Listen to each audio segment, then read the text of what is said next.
The competitive advantage in roofing that most roofers aren't even talking about? Well, I'm going to help you unlock it right now in 3 parts. This is easy to follow, easy to implement, and it could solve a lot of the challenges that many roofing companies struggle with, the very ones that put them out of business, like lead flow and cash flow. And I call it the art of speed. And I'm going to help you master the art of speed in this 3-part series. Before we go any further, welcome and welcome back. My name is Adam Bensman. Whether you just tuned in or you've been following along for a little bit or all the way back to 2015, you maybe have noticed the evolution. That's the one constant on my channel, whether it's the long hair days, the buzz cut days, the roof strategist, and now the Roofing Strong Alliance. And what started my channel was this vision to be the #1 most followed roofing sales training on YouTube. And I did it. So now I need some more drive and I want to give even more to you. And that is creating a new mission to be the #1 go-to resource in the roofing industry for business advice, because your company is only as strong as you are. And I want to pour into your overall business, sales, and marketing and operations education. So this is one of many videos to come, but let's rock and roll. Now, I just want to address, before we get to these 3 things, one more thing. A common, I hate to say mistake, but I'm going to call it a mistake that roofers make is they'll often look outside for their next big windfall, their next big growth push. It usually starts in what I'll call the common sense things, right? I want more leads, or maybe I want more salespeople, or maybe I'm going to expand locations and add a new office. But instead, the real magic is actually turning inward and finding what I'll call like the metaphor of a magic lever. And that lever in your business is almost hiding in plain sight. And as soon as you know where to look, you can spot it, and what to do gives you the power to pull it. And once you pull that lever, it'll help you unlock this competitive advantage of speed. So let's break down these 3 parts.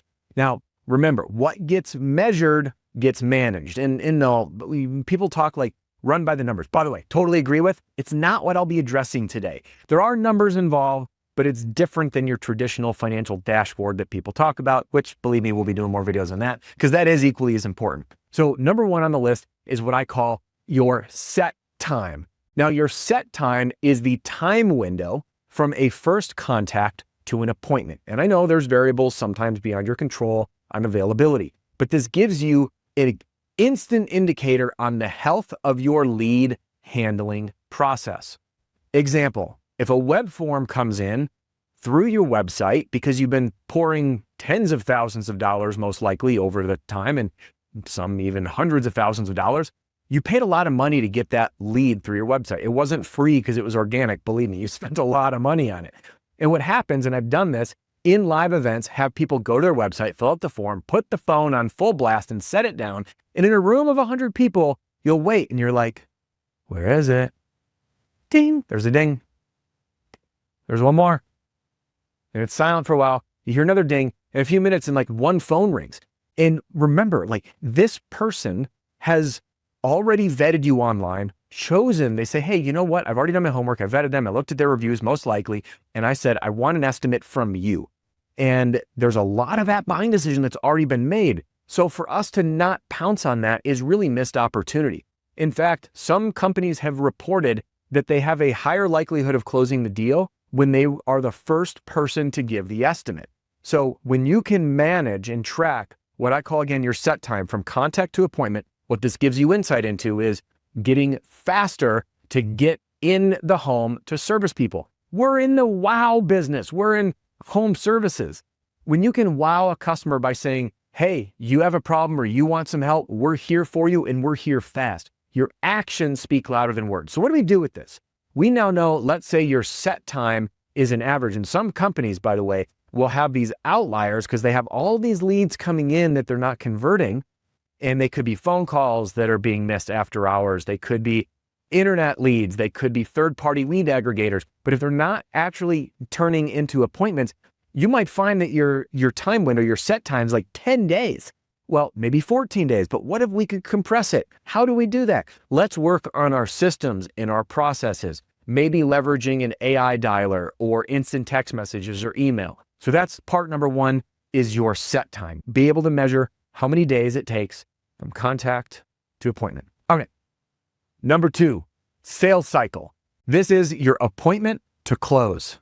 All right. So you ran the appointment, and whether you're dealing with insurance or not, or if it's retail, to closing the deal, you can count this in the number of days. This is your sales cycle. What's amazing is some companies, I remember I talked to someone, I'm like, how long's your sales cycle? And they're like, oh yeah, that's probably like 13 days. And they ran it and it was like 30 some days. So imagine if you're trying to run projections on the ability to grow your company, and you know that on average, it takes you 7 days to turn an inbound inquiry into an appointment, and then another 30 days to get from an appointment to a close. You're now at 37 days out.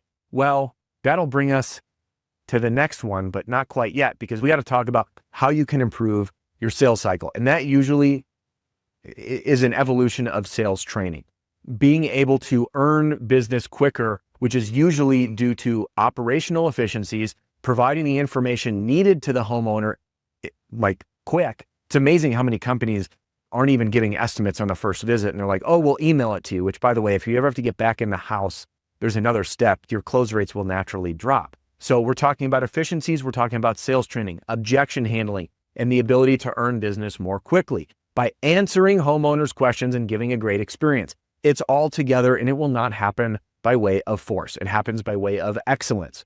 So again, that is your sales cycle. And again, that's going to bring us to part 3 of this process, which is known as DSO, which is days sales outstanding. I know that's a mouthful, days sales outstanding. What we mean is when the invoice is sent to getting paid, okay? In roofing, whether or not, and the reason I'm giving you this in the DSO acronym, days sales outstanding, is that some companies will collect deposits, others won't. However, there's a balance due at the end. And it doesn't matter if the insurance is helping out and you're working on helping a homeowner through some storm damage, or number 2, if it's retail or if you're offering financing, there's a time window of when that final nail goes in the roof and the job is done to getting paid. This is your days sales outstanding. Now, surprisingly, most companies, I shouldn't say most, I can't say most. Most companies I've talked to, anecdotally, have reported that they don't even know what that number is. By the way, there's a lot of different names for this. Some people call it AR timeline, which is your accounts receivable. I just wanted to simplify it because that's my gift, is simplifying the complex to make it easy for you to go execute. Now, days sales outstanding, again, can be improved with systems. You can use different techniques to shorten that window. A few of those have been by offering financing because, again, the payments happen more quickly often than on dealing with an insurance carrier if we're waiting for them to release additional funds and things like that. There's operational improvements that can be made, again, pending local, state laws in terms of how you structure the payment cycle on your contracts or agreements. These are all options to operationally improve. I've even heard from some companies that will say, hey, payments due when we do the certificate of completion. So when the job is done, they'll have their crew foreman walk the roof with the homeowner and say, all right, we're going to go through the certificate of completion. Check, we got the right color. Everything's been cleaned up. Everything's to your satisfaction. And that allows the crew to do any touch-ups while we're there and then to collect final payment while you're on site, as opposed to mailing an invoice and then the homeowner doesn't get it and we're mailing another invoice. So there's, again, a lot of operational adjustments that can be made. And when you understand that your competitive advantage, and we look at all the 3 of these numbers together, your set time, your sales cycle, and your days sales outstanding, this will allow you to have a full snapshot on the health of your sales cycle or your deal flow.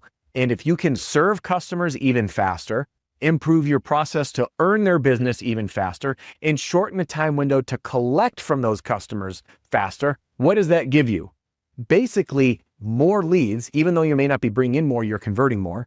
It allows you, again, to cycle through more customers more efficiently and collect cash, which again solves the two most common challenges that can drive roofing companies out of business, which is lead flow and cash flow. So tomorrow morning's action items are to sit down in your office and identify my set time, okay? Your sales cycle, day sales outstanding. You have a starting point to improve on. Little changes make big differences. Thanks for being here with me. If you want to help take your business to the next level, I invite you to join me in the Roofing Strong Alliance. Click the link in the description to learn more or apply to join. I'll be seeing you on the next one.